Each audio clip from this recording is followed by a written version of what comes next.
Hello friends, welcome to my channel Payel Pal. আবারও তোমাদের সামনে নিয়ে চলে আসলাম একটা রান্নার রেসিপি। রান্নাটা হলো ফুলকপি আলু দিয়ে কই মাছের ঝোল। এই শীতকালে কিন্তু এই ফুলকপি আলু দিয়ে কই মাছের ঝোলটা খেতে খুব সুস্বাদু লাগে।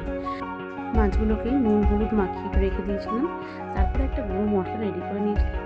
ধনে গুঁড়ো, জিরে গুঁড়ো, হলুদ গুঁড়ো, নুন, এগুলো একটু ভালো করে মিশিয়ে নিতে হবে গরম জলের সাথে। তারপরে তেল গরম করে তার মধ্যে প্রথমে কপিগুলোকে ভেজে নিয়েছিলাম, দেন তারপরে আমি আলুগুলোকে ভেজে নিয়েছিলাম। তারপরে মাছগুলোকে ভেজে তুলে রেখেছিলাম।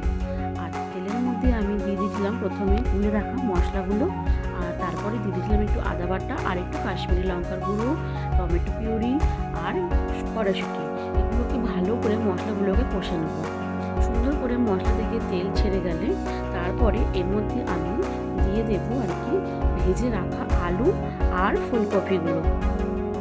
আলু আর ফুলকপি দিয়ে ভালো করে একটু নাড়াচাড়া করে নিয়ে দিয়ে দিয়েছিলাম একটু জল। জলটা ফুটে উঠলেই তারপরে দিয়ে দেবো ভেজে রাখা কই মাছগুলো। ব্যাস হয়ে গেল। তারপরে ধনেপাতা ছড়িয়ে গরম গরম পরিবেশন করুন আলু ফুলকপি দিয়ে কই মাছের ঝোল। খুব টেস্টি লাগে খেতে, করে একবার দেখতে পারেন। আর হ্যাঁ বন্ধুরা, ভিডিওটা কিন্তু লাইক কমেন্ট করতে ভুলো না। Thank you.